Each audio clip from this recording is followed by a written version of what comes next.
Hello, and a very happy Friday.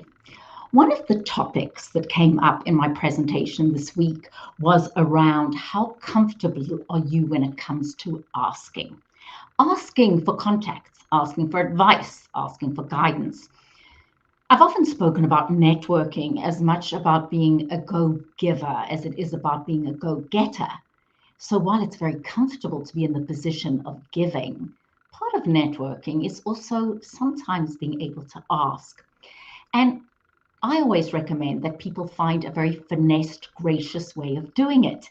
Now, that doesn't mean that with some individuals you can't be very direct. So if you are very comfortable or you have a relationship with somebody, you might say, hey, I know you work for X company. I'd appreciate some kind of introduction. Or we speak about typically, and I don't want to genderize, but the stereotype is guys on the golf course will have no problem saying to each other, hey, bud, I know you know so and so, introduce me.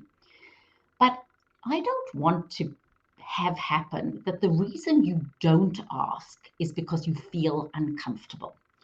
And I've been teaching and training for many decades, and I've been talking about networking for a great deal of time. And when I ask people what stops them reaching out, very often there's a fear of rejection. What if I come across as a user? What if I don't have anything to give? So one of the recommendations that I have, and remember I say recommendations because every circumstance is different.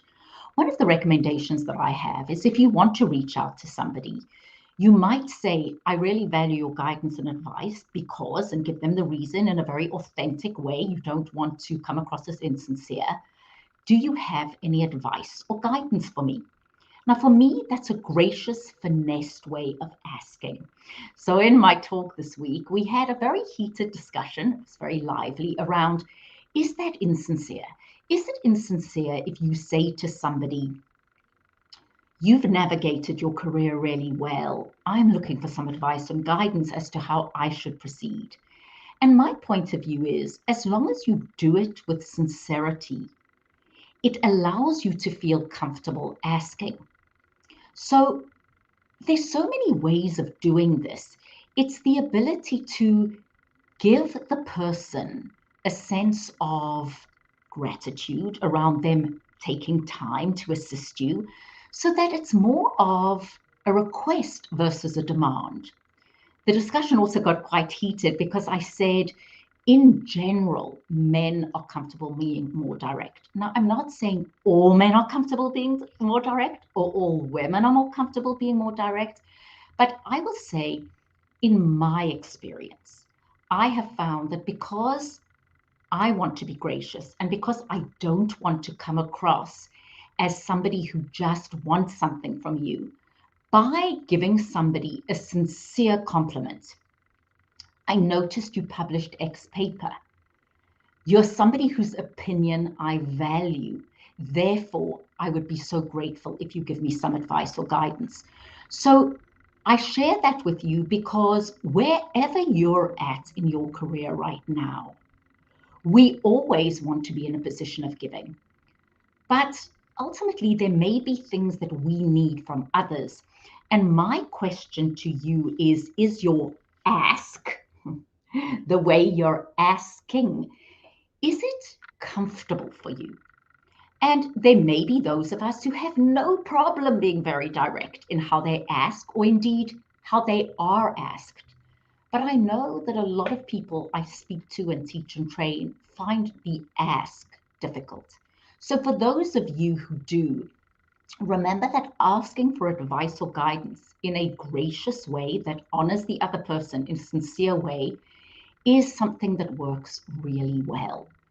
And what I always recommend to each and every one of you is to go into interactions with the sense of, yes, I may be asking something of you, but always in my mind is, what can I do for you in return? Now, the what I can do for you in return may not come in the exact form that you gave me something, but it can come in a really lovely letter afterwards, or an email that says, I so appreciated your advice or guidance. As a result, this has happened. I've had the pleasure of doing work at Northeastern University, and one of the professors there mentioned, it's always a pleasure to help students. But what real pleasure happens is when afterwards they say, thank you for your advice or guidance. This was the result. We often think that when people are in a higher position than us or in a position to give, that they don't appreciate the feedback. So yes, networking is very much a two-way process. But are we going into our asks with the kind of finesse that it takes to not put the back up of the other person?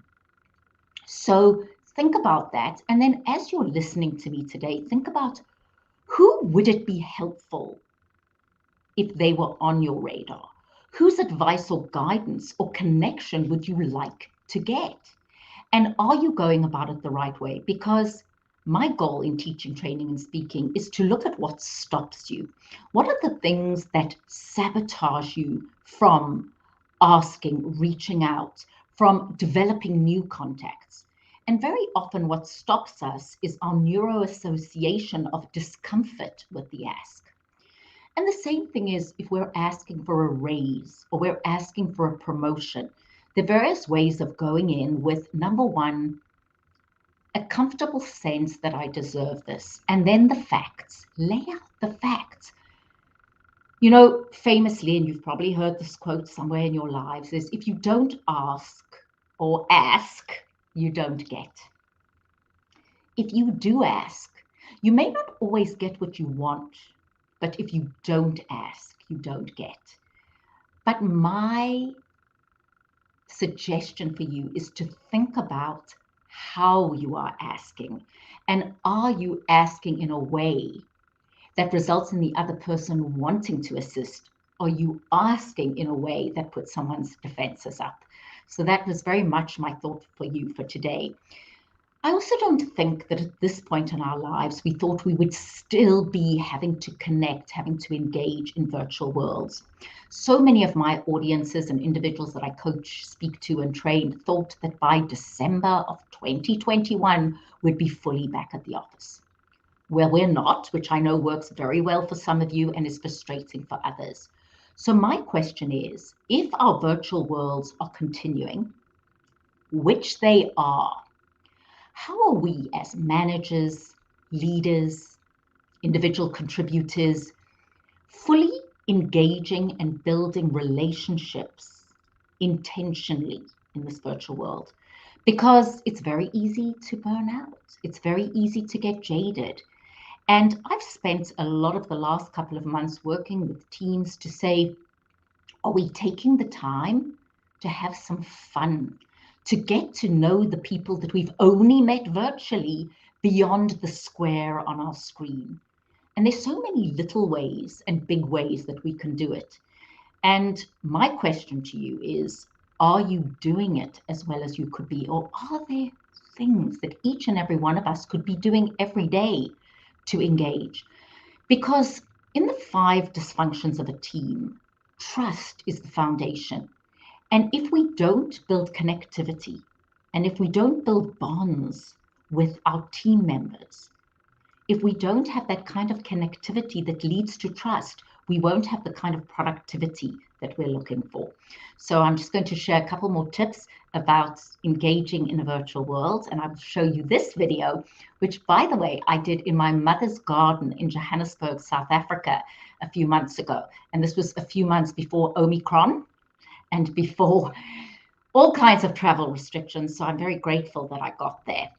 And just wishing you everything but the best as we all continue to navigate our virtual and sometimes hybrid worlds.